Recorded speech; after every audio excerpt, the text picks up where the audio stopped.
Whenever I'm asked, "What do you do at Ohio State?" I have to pause and think. What do I do?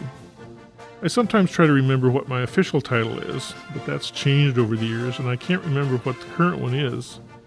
Even if I could, it never reflects what I really do. Systems analyst brings a blank look to most people's face. I do remember my name, so I generally just say, "I'm Jerry Martin, I work with computers and help people who have problems with them."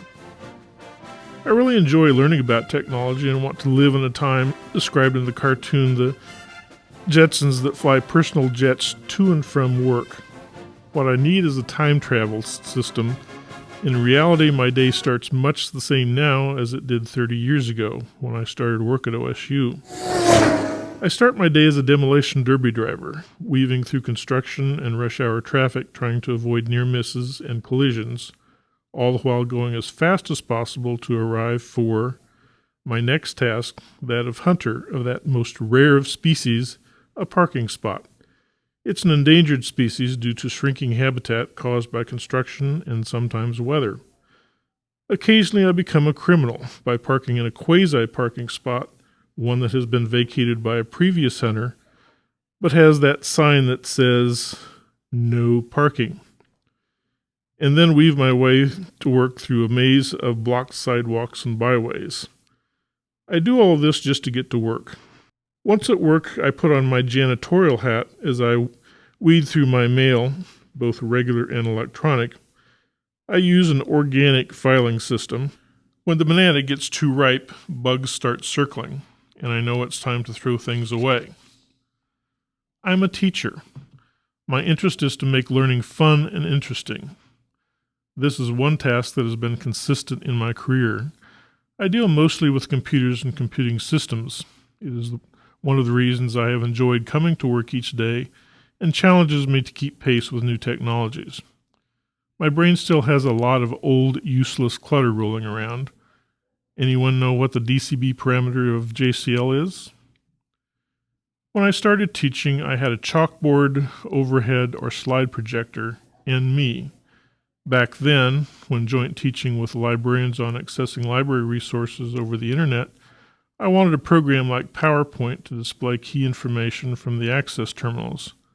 To do so, I created a crude technology of taking a picture of a TV set generated by a microcomputer called the VIC-20. Now that PowerPoint is a reality, it's overused. I would like now to travel forward in time so I could use virtual reality simulations to help teach.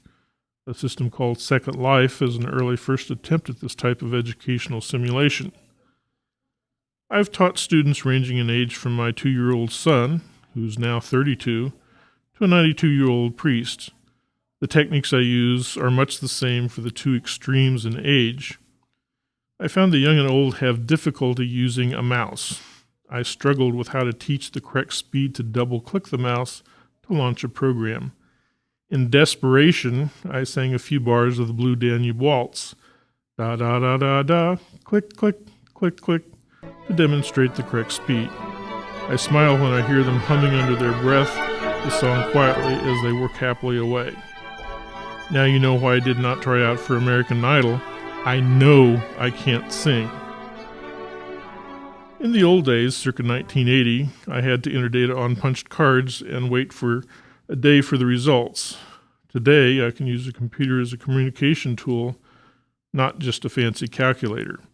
I have wikis, blogs, mashups, instant messaging, large screen projection system, and much more to assist me in training. To keep my skills sharp, I present papers at national conferences at least once a year. I'm a student. As the saying goes, you have to run faster just to stay in the same place. From a technology point of view, very little of what I learned in college is used in today's world. I read articles, attend classes, and work on professional certifications to keep up with current techniques and technology. Recently, I was the primary caretaker for both my wife and father.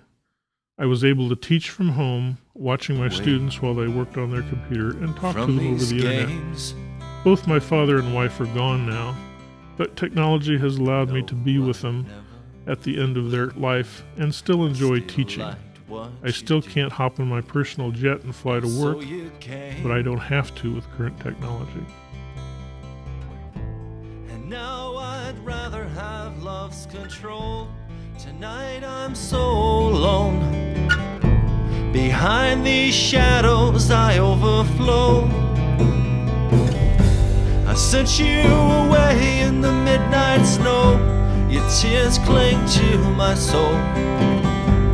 I won't say I love you, but you still know.